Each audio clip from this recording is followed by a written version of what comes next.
ആമ്പർത്ത് ഫാംസിന്റെ ഈ വീഡിയോയിലൂടെ നിങ്ങളെ കാണിക്കുന്നത് കുറ്റി ബീംസിന്റെ ആദ്യ വിളവെടുപ്പാണ്. തൈ നട്ടിട്ട് 2 മാസം കൊണ്ട് തന്നെ കുറ്റി ബീംസുകൾ കായ്ച്ചു തുടങ്ങിയിട്ടുണ്ട്. മൂപ്പായത് മാത്രമാണ് ഇന്ന് പറിച്ചെടുക്കുന്നത്. ഒരു ചെടിയിൽ തന്നെ പല വലിപ്പത്തിലുള്ള ബീൻസുകൾ ഉണ്ടായിട്ടുണ്ട്. അതുകൊണ്ട് തന്നെ ഒന്നിടവിട്ട് ഞങ്ങൾക്ക് ഇത് വിളവെടുക്കാൻ സാധിക്കും. അര അടിയോളം ഗ്യാപ്പിട്ട് നട്ട തൈകൾ നല്ല രീതിയിൽ പടർന്ന് വീഴാതിരിക്കാനുള്ള കമ്പുകളിൽ ലോക്കായി തന്നെ നിൽക്കുന്നുണ്ട്.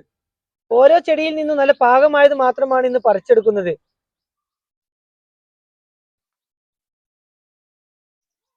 ബീൻസിന്റെയും പയറിന്റെയും ഒക്കെ ഒരു പ്രത്യേകത എന്താ വെച്ചാൽ ഒന്നിടവിട്ട് തന്നെ വിളവെടുക്കണം, അല്ലെങ്കിൽ ഒരു ദിവസം വൈകിയാൽ തന്നെ മൂപ്പായി പോകും.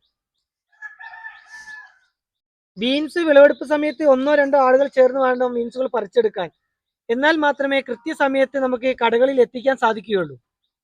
ചെടികൾക്ക് നല്ല കരുത്ത് കിട്ടാൻ വേണ്ടി ഞങ്ങൾ ബയോഗ്യാസിന് സ്ലറി ആഴ്ചയിൽ പമ്പ് ചെയ്ത് കൊടുക്കാറുണ്ട്. കായ്ച്ചു തുടങ്ങിയത് കൊണ്ട് സ്ലറി അടിക്കൽ നിർത്തിയിട്ടുണ്ട്. സ്ലറിയിൽ നൈട്രജൻ കൂടുതലുള്ളത് കൊണ്ട് ചെടികളുടെ ഇലയിലോട്ട് കരുത്ത് പോവുകയും കാ കുറയുകയും ചെയ്യും. അതുകൊണ്ടാണ് ഇപ്പോൾ ബയോഗ്യാസിന്റെ സ്ലറി അടിക്കുന്നത് നിർത്തിയിട്ടുള്ളത്.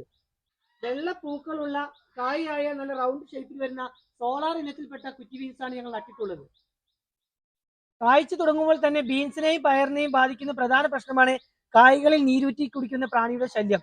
ഇത് ഒഴിവാക്കാൻ വേണ്ടി ഞങ്ങൾ ചെയ്തിട്ടുള്ളത് ഗോമൂത്രവും അതിൽ കാന്താരിമുളകും അരച്ചു ചേർത്ത് നേർപ്പിച്ച് സ്പ്രേ ചെയ്ത് കൊടുക്കുകയാണ് ചെയ്തിട്ടുള്ളത്. ചെടികൾ മറിഞ്ഞു പോവാതിരിക്കാൻ 2 രീതിയിലാണ് ഞങ്ങൾ ചെയ്തിട്ടുള്ളത്.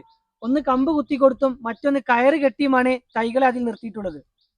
ബീൻസിന്റെ മാർക്കറ്റ് അല്പം കുറഞ്ഞെങ്കിലും കിലോയ്ക്ക് 50 രൂപയ്ക്കാണ് ബീൻസ് ഞങ്ങൾ വിൽക്കുന്നത്.